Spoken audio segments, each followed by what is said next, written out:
اللهم صل وسلم وبارك عليه وعلى آله صلى الله وسلم عليه. مولاي صل وسلم دائما أبدا أبدا على حبيبك خير الخلق كلهم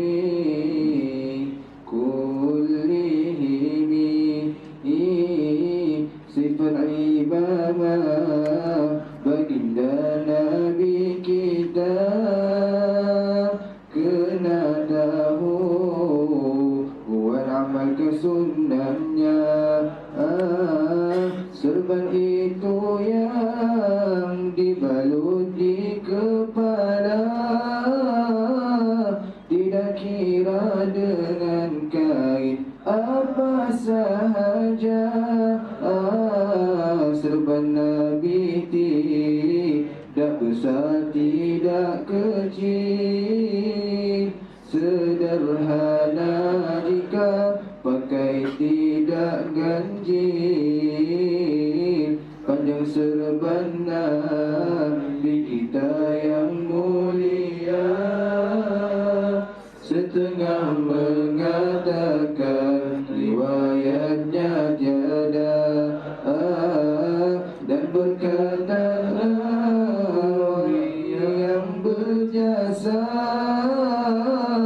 bahkan riwayatnya ada. Jangan lupa 6 hasta panjang serban Nabi kita, yang terpanjang 12 hasta ukurannya.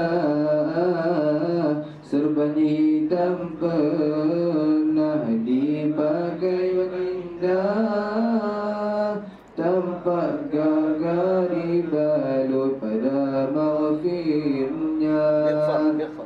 Pada mighfar. Pada mighfar. Buat lari terus. Serban hitam pernah dipakai baginda, tampak gagah dibalut pada mighfarnya. Warna putih tetap pilihan baginda,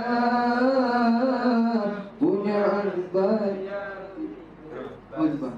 punya uzbah, punya azbah yang dilepas belakangnya. Dan as-sahab itu nama serban Nabi, telah dihadiah kepada Imam Ali. Pakailah serban wahai para pemuda, jika tidak ikut Nabi ikut siapa? Maulaya salli wa sallim daiman abada abada ala habibika khairil khalq لكلهم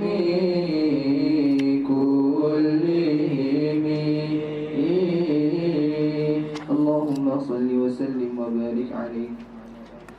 Nah, sallallahu alaihi wasallam. Bab pada menyatakan tentang sifat imamah Rasulullah sallallahu alaihi wasallam dan yang berkaitan dengannya. Sifat imamah baginda Nabi kita kena tahu buat amalkan sunnahnya. Serban itu yang dibalut di kepala, tidak kira dengan kain apa saja, kecuali kain sutra dan kain yang haram.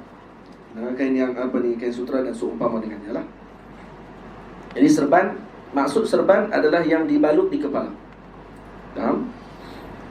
Jadi sama ada ekor ataupun tidak ada ekor, itu tidak menjadi panggil apa, larangan ataupun halangan untuk menamakan dia sebagai imamah. Itu imamah maknanya ma talufu 'ala ar-ra's.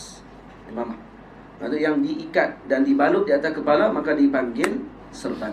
Itu maksud serban. Jadi kalau kita ambil kain balut atas kepala macam tu, dengan niat untuk serban, walaupun kain tu kain batik bini kita, serban. Kain serban juga dipanggil. Faham? Jadi waktu bila ulama Azhar pakai imamah tidak ada ekor, baik adakah tu dipanggil imamah? Ya, dipanggil imamah kerana imamah tidak syarat ada ekor. Ada orang yang dia keliru kerana tidak tahu takrif. Tadi boleh panggil imamah kan ni? Kan imamah kan ada ekor. Dia tak faham. Imamah maknanya ma talufu 'ala ar-ra's, yang dibalut di atas kepala. Tidak disyaratkan ekor ataupun tidak berekor ataupun tidak ada ekor. Serban Nabi tidak besar, tidak kecil. Sederhana jika pakai, tidak ganjil. Jadi Nabi serbannya tidak terlalu besar. Ini seperti yang disebutkan oleh Al-Imam Al-Bajuri, yang beliau nakalkan daripada Al-Imam Ibn Qayyim. Nah, serban tidak, kata Ibn Qayyim, serban Nabi itu tidaklah terlalu besar sehingga memberatkan kepala, serta tidaklah terlalu kecil sehingga tidak mampu melindungi kepala daripada panas dan dingin. Bahkan serban Nabi sederhana jua, dan sebaik-baik perkara adalah sederhana. Jadi serban Nabi sederhana. Panjang serban Nabi kita yang mulia setengah mengatakan riwayatnya tiada. Setengah kata riwayatnya tidak ada. Kata Nabi kata para ulama, sebahagiannya kata tidak ada riwayat tentang serban Nabi panjang berapa. Siapa yang sebut macam ni? Seperti yang disebutkan oleh Al-Imam Ibn Hajar Al-Asqalani dan juga Al-Imam Hafizus Sakhawi, yang mengatakan bahawa riwayat berkenaan dengan panjang serban Nabi serta lebarnya masih tidak ditentukan secara pasti. Maksudnya kesahihannya dan sebagainya. Yang tu yang dimasukkan. Bukan tidak ada riwayat, kerana Imam Ibn Hajar dan juga Hafiz Sakhawi orang yang banyak mutalaah dengan hadis Nabi SAW. Manakala riwayat Al-Imam At-Tabrani mengatakan bahawa panjang serban Nabi adalah 7 hasta dan lebarnya 1 hasta, kata para hufaz la aslalah. Jadi tidak ada asal, kata para hufaz. Jadi waktu Imam Ibn Hajar dan juga Imam As-Sakhawi kata tidak dapat dipastikan lagi. Manakala Al-Imam An-Nawawi, tengok di bawah saya sebut, dan berkata An-Nawawi yang berjasa. Ingat no? Dalam kitab saya ni, mana-mana yang saya letak alif lam padanya, kena baca alif lam tu. Saya tak saja alif lam, kena baca alif lam tu. Jadi dan berkata An-Nawawi. Jangan kalau baca dan berkata Nawawi yang berjasa, tak akan kena dia punya baik dia. Dia punya nazam dia ataupun taktik dia tidak akan tepat. Dan berkata An-Nawawi yang berjasa, bahkan riwayatnya ada, jangan lupa. Jadi pandangan yang disebutkan oleh Imam Ibn Hajar dan Asqalani dan juga Al-Imam As-Sakhawi itu telah dijawab oleh Al-Imam Al-Bajuri dengan menakalkan pandangan Al-Imam An-Nawawi pada masalah tersebut. Jadi saya telah menyebutkan dalam nazam saya. Jadi Imam Nawawi kata bahkan ada riwayatnya. Nah, baik. 6 hasta panjang serban Nabi kita, yang terpanjang 12 hasta ukurannya. 6 hasta panjang serban Nabi kita, yang terpanjang 12 hasta ukurannya. Baik, 1 hasta berukuran di sisi mazhab Hanafi 46.37 cm. Manakala di sisi Malikiyah 53 cm. Di sisi mazhab kita Syafi'i dan juga Hanabilah 61.83 cm. Jadi itu 1 hasta. Di serban Nabi 6 hasta. 6 kali 61 kalau ikut mazhab kita Syafi'i sama dengan dan juga Imam Iraqi juga sebutkan yang ini. Bila Imam Iraqi sebut, Imam Iraqi mazhabnya Syafi'i. Jadi kemungkinan dia gunakan hasta dalam mazhab kita Syafi'i. 61 kali dengan 6 jadi lebih kurang 3.6 meter. Lebih kurang lah, hampir 4 meter maksudnya. 6 hasta bersamaan 4, hampir 4 meter panjang serban Nabi kita Muhammad SAW. Dan yang terpanjang 12 hasta. Jadi kalau kata yang tu saja 4 hasta, 4 meter hampir, jadi 12 hasta hampir 8 meter. Saya ada dua-dua jenis serban ni. Tapi yang 12 tu kalau pakai nampak teruk, panjang gila. Waktu besar, lepas tu jenuh balut, lenguh tangan. Balut tu lenguh, panjang. Sebab serban tu saya beli dengan kain kapan. Saya beli di Jordan, pergi ke pasar dia jual kain, kawan-kawan kita di sana bawa, beli kain kapan tu, kain kapan 12 tahun ni, baru tak bala betul, pakai pakaian kali tu dia, nampak sakam pada Habib Omar lagi ni, tak ya. Habib Omar tak apa lah, jadi saya pun tak pakai apa. Ada simpan kat rumah. Tapi bila main syekh nanti boleh pakai apa? Dia naik syekh, dia main ahwal, dia nak terbang kan, dia pakai. Dia kan pakai apa? Kalau tengok saya pakai serban tu, jangan duduk teguk. Pada tahu dia sampai ahwal. Jangan duduk teguk. Teguk balut dengan kain tu. Serban hitam. Baik kata serban hitam pernah dipakai baginda, tampak gagah dibalut pada mighfarnya. Serban hitam pernah dipakai baginda, tampak gagah dibalut pada mighfarnya. Cuba tengok, Nabi pernah pakai serban warna hitam. Faedah. Kata Syekhuna Yusri hafizahullah, warna hitam itu padanya kekuatan dan kekuasaan. Ini kerana kebanyakan warna yang lain berada di bawah warna hitam. Warna apa pun campur dengan hitam jadi hitam. Hitam akan menguasai warna tersebut. Tidak? Sebab tu as-sawad, bila Nabi SAW pergi ke kota Mekah, kenapa Nabi pakai warna hitam? Tafa'ul dengan peristiwa pada hari tersebut. Karena pada hari tersebut Nabi menjadi sayyid. Nabi sayyid sebelum tu lagi. Jadi ketua pada waktu tu. Dan juga kerana su'dud, iaitu kekuasaan. As-su'dud juga dia punya kata akar juga daripada as-sawad. Sama dia punya bahasa ni. Faham? Ini kekuasaan. Maka tafa'ul dengan perkara tersebut ni sebagai isyarat bahawa hari tersebut adalah hari kekuasaan. Maka Nabi memilih warna hitam. Lepas tu kita kalau kata nak khutbah Jumaat dan sebagainya, nak berkhutbah apa semua, kalau pakai serban hitam tidak ada masalah. Tafa'ul dengan Rasulullah SAW, akan memberi arahan pada waktu tersebut.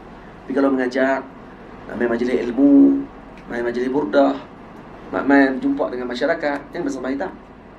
Kerana warna ni kadang-kadang beri kesan kepada peribadi seorang tersebut. Kita pakai serban hitam pergi kenuri. Orang tengok. Panglima tak apa.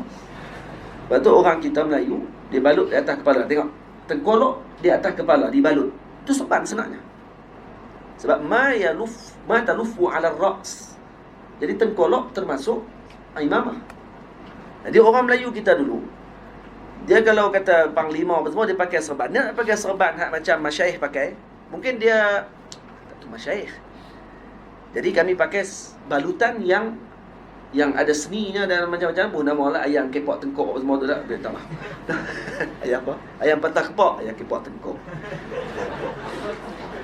Saya pun nama ayam picit. Ayam penyet. Ayam penyet dia ada sambal sikit dekat. Kata Imam dia ada sambal dekat lagi. Lepas tu buka-buka tengok ada nasi ni, nasi. Ni memang lapar semua ni. Ajarlah abang. Memang lapar semua ni. Tak makan, dia bagi diri makan lah. Tok miak. Tu bagi orang panggil apa? Tengkolok. Tengkolok nasi kukuh. Tengkolok kalau dibalut atas kepala tu imam dapat pahala kalau niat kena ikut sunnah Rasulullah. Jadi kalau kata kawan-kawan kita yang panglima ada pergi silat apa semua ni, dia balut atas dia tengkolok tu, dia niat kata ni imam. Kalau dia tak pakai serban, dia pakai kopiah, dia balut serban dengan apa ni, ijazah apa semua, serban semua tu, dia pergi bersilat lagi, orang pandang ni pula kata main jemaah ke apa ni. Jadi dia pakai tengkolok. Tengkolok tu serban. Ma talufu ala ras. Dan tak syarat kena pakai kopiah. Itu tu serban pun Ustaz, kopiah tak pakai. Orang pakai tengkolok, pakai kopiah dalam macam tu, baru pakai serban. Tak, serban tidak semestinya pakai kopiah. Faham? Tak semestinya pakai kopiah di atas kepala. Cuma Nabi sebut dalam ada satu riwayat sebut beza di antara kita dengan musyrikin, iaitu memakai kain alal qalanis, al-imamah alal qalanis, yani alal qalansuh, atau kopiah pakai serban. Kerana orang zaman dulu yang bukan Islam, mereka hanya memakai kopiah, tidak memakai serban. Mampu kita lihat pakai kopiah, dia tak pakai serban ni je ni, kopiah habis semua. Lepas tu kata baca suatu, tengok dengan waqi'. Waqi' sekarang tak ada lagi orang bukan Islam pakai kopiah. Ada orang bukan Islam kat negara kita pakai kopiah haji derih, ada. Dia baca kitab, dia nak pergi nilai dengan umum. Kita tak semestinya pakai kopiah ni, sebab dalam riwayat para ulama sebut beza antara kita, kata hadis, beza antara kita dengan bukan Islam ialah memakai serban di atas kopiah. Maknanya orang bukan Islam pakai kopiah, tak pakai serban. Orang Islam dia pakai serban di atas kopiah. Baik. Tu kalau macam tu jumpa orang sekarang ni pakai kopiah, tak boleh kita letakkan itu dengan suasana sekarang. Ada wakil sekarang orang bukan Islam tidak pakai lagi tutup kepala. Dia pakai cap, pakai apa semua, tak apalah. Dia pakai, ada kopiah yang Kristian punya. Kalau ortodok dia ada kopiah dia. Kan padri di sini kalau kamu tengok dia ada kopiah dia. Kita pun macam nampak comel kopiah dia. Katanya nak beli pula. Tapi takut beli tu lagi pakai kat sini, mampu kita. Tu pakaian rasmi agama dia. Dia lebih kurang macam kopiah ni. Bila dia bentuk sikit. Dia ada bulu-bulu kat macam ada mungkin tempah khas tu. Kan? Jadi apa ni, kalau kita pakai dengan serban saja balut atas kepala maka tidak ada masalah. Dan tu pun dapat pahala sunnah. Orang Melayu kita ni tengok, kalau kata dari segi budaya sekalipun, semua tu bersendikan dengan sunnah Nabi SAW. Dia orang bahasa Melayu kata adat bersendi syariat. Semua tu kan. Dah dengar kan pakai ngangguk ni? Adat bersendi syariat. Kan ada yang bahasa tu diguna oleh orang Melayu. Maksudnya memang orang Melayu kita ni dengan syariat sangat kuat. Jadi macam mana cara nak matikan identiti orang Melayu? Dimatikan hubungan mereka dengan syariat. Itu cara dia. Dilupakan mereka dengan ulama. Dijauhkan mereka daripada sejarah. Yang berkata buku-buku sejarah Melayu orang Melayu dulu tulis telah tenggelam di tengah laut. Dah tak tenggelam dia berkata. Sebenarnya ada lagi di museum-museum dia masih disimpan. Cuma dalam bahasa Melayu rencong. Bahasa Melayu lama yang ditulis dengan bahasa Melayu yang sengit-sengit, yang orang tak nak baca lagi. Hanya dibuat kajian oleh orang lain, kita sendiri tak baca bahasa kita yang lama dulu. Jawi pun orang tak mahu dah lagi. Itu kata masalah. Lepas tu siapa yang nak usahakan benda-benda tersebut, kita nak kena usahakan. Kita yang nak kena majukan dan juga perkenalkan kepada umat tentang masalah tersebut. Lepas tu tulisan dengan Jawi, tulisan dengan Rumi, tulisan Jawi lebih memberi kesan. Kalau kita baca, ni saya selalu sebut, Syekh Hamzah Yusuf pernah sebut, dia kata kenapa tulisan Al-Quran ditulis daripada kanan ke kiri, tulisan Arab kanan ke kiri, manakala tulisan Roman daripada kiri ke kanan. Tidak, tulis kiri kanan, ini kanan ke kiri. Dan tulisan kanan ke kiri lebih memberi kesan pada jiwa dibandingkan dengan tulisan kanan kiri ke kanan. Kenapa? Kerana jantung kita sebelah kiri biasanya.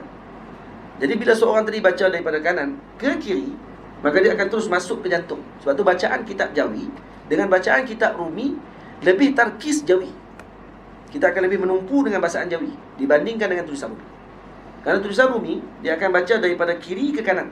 Maksud daripada jantung dia keluar. Lepas tu tak ingat. Lepas tu kalau kita bagi kat daripada syair dalam tulisan Rumi dengan syair yang dalam tulisan seperti Arab, yang tu lebih mudah diingat dibandingkan dengan yang ditulis dengan Rumi. Betul tak betul? Ini bukan tekaan, betul? Ini kajian. Dibuat tentang tulisan saja. Lepas tu kita berbangga lah kerana kita ada tulisan Jawi. Tulisan kita pula syibih dengan Arab. Cuma ada beberapa tulisan beberapa huruf yang ditambah daripada Arab. Ada nya, ada za, kan? Ada ga, ada ga. Ga, ra, ada, kan? Lagi apa lagi? Huruf apa lagi? Cha. Dan macam-macam kita. Baik. Jadi kata Syekh macam tu. Maka dipakai serban hitam kerana sebab tu. Sebab tu kita kalau nak pergi ke majlis-majlis umum, majlis dengan masyarakat, nak pergi berdakwah, pakai serban putih. Pakai serban hitam. Serban hitam dia akan beri kesan. Jadi panglima lagi. Dia nak marah orang ni. Kalau dia atas khutbah, mimbar, tak apa. Sebab kita waktu tu macam nak khutbah macam panglima. Bawa pedang tu, bawa anak panah, bawa dia orang kata, tak naik Ustaz. Nampak kita tak pun nak sentar elok. Bawa pedang tak apa lah. Bawa pedang. Bila bawa pedang pergi ke masjid, sekiranya orang nampak terkejut pula. Kita pancung untuk Bilal. Untuk Bilal tak puas hati dengan kita. Kita takut pancung untuk Bilal. Warna putih tetap pilihan baginda. Punya azbah yang dilepas belakang. Baik. Warna serban yang paling dipilih oleh Nabi apa dia? Warna putih. Nabi pakai warna putih lebih banyak daripada Nabi memakai serban yang warna hitam. Jadi banyakkan pakai serban warna putih. Itu lebih baik. Tengok waktu keadaan. Lepas tu tengok kalau kata pemimpin-pemimpin kerajaan yang kalau nak naik dia lantik untuk menjadi pemimpin pada tersebut, kalau waktu ketika pelantikan sebagai pemimpin, dia pakai serban hitam. Kalau hak jenis biasa pakai serban. Yang tu Tok Guni Aziz hari tu. Kalau kita tengok, kalau nak lantik je dia akan pakai serban warna hitam. Nah, kerana apa? Kerana waktu tu sukdu. Kerana waktu tu jadi sayyid. Bukan sesuai dengan majlis pada waktu tersebut. Tapi kalau mengajar semua tak pakai serban hitam. Pakai serban warna putih. Ada serban dia panggil serban hijazi. Serban warna-warni, warna kuning. Sayyidina Jibril AS memakai serban kuning. Sayyidina Jibril waktu peperangan Uhud, kalau tidak salah, turun dengan berpakaian serban kuning. Serban kuning. Dan malaikat memakai serban hijau, kalau tak salah pada waktu itu. Atau terbalik. Kata Imam Bajuri radhiyallahu anhu, maksud azbah ni, punya azbah yang dilepas belakangnya. Baik, apa maksud azbah? Jadi serban Nabi SAW dalam hadis disebut kata kana Nabi SAW idza atamma sadala imamatahu baina katifaihi. Nabi lepaskan ekor di belakang. Serban Nabi ada ekor. Masyayikh Azhar dulu yang pakai serban Azhar masih lagi ada yang memakai serban dengan ada ekor. Tapi yang belakangnya saja yang tidak lagi ada ekor serban. Tapi kalau tengok serban, kalau macam masyayikh yang imam-imam pada zaman dulu yang besar-besar, Imam Bajuri dan sebagainya, pernah dilihat seakan serban mereka ada ekor. Dan juga Syekhul Taj, Syekhul Azhar yang dahulu pun pakai serban ada ekor, dilepaskan ekor di sebelah kiri. Ada serban-serban. Kalau gambar, kalau gambar tu gambar-gambar Masyayikh Azhar tu gambar betul. Nah, zaman tu ada pelukis yang akan melukis wajah ulama Azhar kerana tidak ada foto pada waktu itu. Dan kan tu gambar-gambar yang betul. Muka Syekh Abdullah Syarqawi dan sebagainya tu muka-muka betul semua. Itu yang dilekat di dalam Masjid Azhar, di dalam Dewan Muhammad Abduh. Kalau kamu masuk dalam Dewan Muhammad Abduh, ada semua gambar Masjid Azhar. Syuh-syuh Azhar tadi bermula daripada Al-Qarshi sampailah setelah zaman tu sampai kepada Syekh zaman belakang ni dah ada gambar lah. Gambar imam-imam dulu. Itu gambar-gambar yang dekat dengan wajah daripada. Sebab tu dilukis pada zaman tu. Warna putih tetap pilihan baginda, punya azbah. Baik. Apa makna azbah? Azbah pada istilah uruf sekarang adalah ekor yang di bahagian bawah.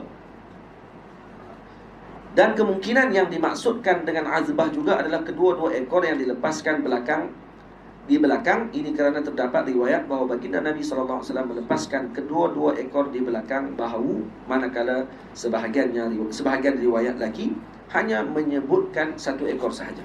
Jadi azbah ikut dari segi istilahnya adalah ekor atas. Jadi kalau kita pakai serban ada ekor di atas, itu dipanggil azbah sebenarnya. Dan ada riwayat yang lain menyebut Nabi memakai serban dengan dua ekor. Dua ekor sini, adakah serban tu seekor di bawah, satu lagi ekor di atas macam tu? Ataupun ekornya turun. Pernah tengok Abi Umar pakai serban dua ekor? Dia turun sekali dua. Itu azbah. Dipanggil azbah juga. Itu antara serban yang jenis dipakai oleh Nabi kita Muhammad sallallahu alaihi wasallam. Pernah tengok yang dia pakai, tengok ekor dua-dua turun. Macam dia tarik, ekor tak lepas di sini, turun ke bawah. Sanad yang saya ambil dengan Maulana Syekh Husni Tamrin rahimahullahu ta'ala. Syekh Husni Tamrin anak murid kepada Syekh Yasin Al-Fadani. Telah wafat, beliau dah wafat. Syekh Usamah pun pernah ambil sanad dengan dia. Syekh Usamah jumpa dengan Syekh Husni Tamrin di Indonesia, dekat Banjar. Saya jumpa dengan Syekh Husni Tamrin di rumah beliau di Makkah Al-Mukarramah sebelum dia balik ke Banjar. Satu pun dia dah tua sangat dah. Pada tahun 2007 saya ke Mekah, tahun 2007. Tahun itulah saya jumpa dengan Syekh Husni Tamrin bersama dengan kawan-kawan. Dan kami diberi ijazah setiap hari itu dalam 4 ijazah musalsal. Dan setiap hari dalam 4 hari ke 5 hari kami pergi jumpa dengan dia. Sebab kami tahu pun lewat. Dah beberapa hari dah duduk di Mekah, baru tahu kata ada Syekh Husni Tamrin. Tu kami pergi jumpa dia dan dapat ijazah. Antaranya ijazah imamah, ta'mimul imamah. Tu antara ijazah yang aziz, musalsal ta'mimul imamah. Dan musalsal balut serban ni yang saya ambil dengan Syekh Husni Tamrin, dibalut kemudian dilepaskan ekor daripada atas.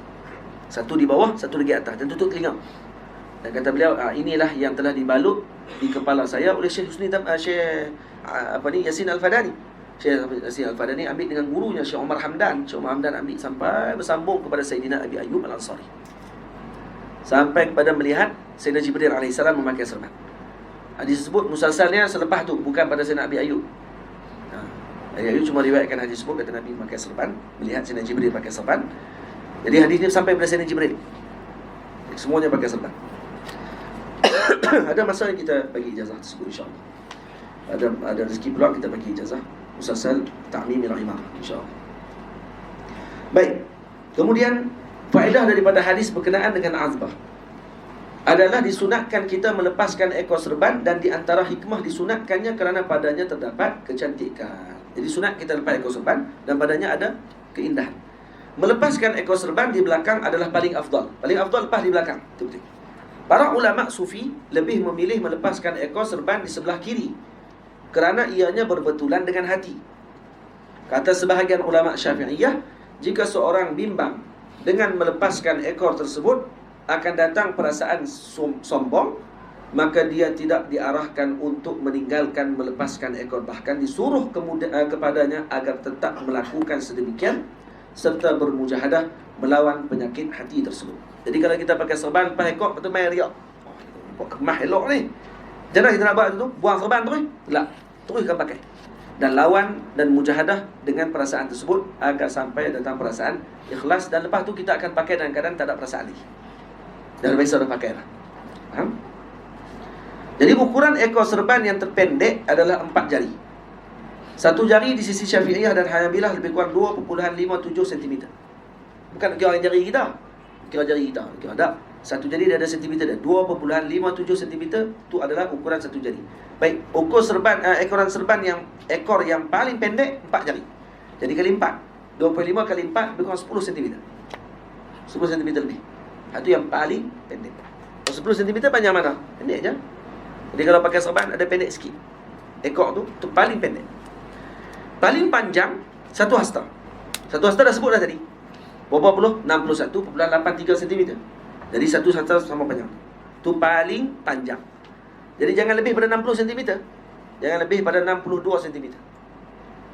Dan pertengahan di antara pendek dan panjang adalah 1 jengkal.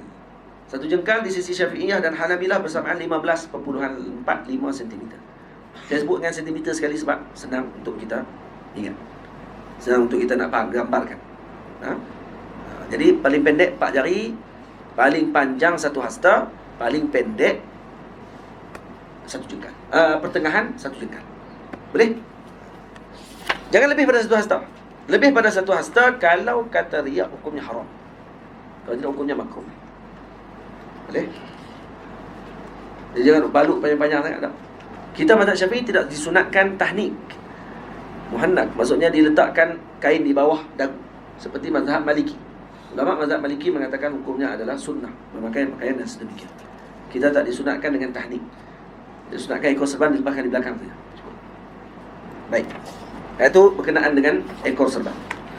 Dan as-sahab itu nama serban Nabi telah dihadiah kepada Imam Ali. Jadi ini ada serban Nabi namanya as-sahab. As-sahab, kenapa dinamakan as-sahab? Kerana warnanya putih, seakan-akan awan yang berada di atas kepala. Gumpalan awan yang berada di atas kepala. Sebab itu dalam hadis bila disebut atakum aliyun fis sahab, telah datang Sayyidina Ali yang di atas kepalanya ada sahab. Hadis ini difaham oleh puak Syiah Rafidah dengan fahaman yang tak betul. Dia kata Sayyidina Ali telah naik awan, duduk atas awan. Sayyidina Ali kata dia tak mati. Sayyidina Ali tidak mati. Sayyidina Ali duduk di atas awan kerana Nabi sebut atakum aliyun fis sahab. Guna hadis itu padahal tak faham. Sahab tadi maknanya serban Nabi SAW. Pada Nabi menghadiahkan kepada beliau dengan serban as-sahab. Pakailah serban wahai para pemuda. Jika tidak ikut Nabi, ikut siapa? Yang kena pakai serban. Waktu pakai serban. Kalau eloknya hari Jumaat, kalau boleh jangan tinggalkan serban. Hari Jumaat, kalau nak pergi sembahyang Jumaat tu, balutlah serban sikit atas kepala. Bila nak pergi sembahyang Jumaat dapat pahala lebih. Baik.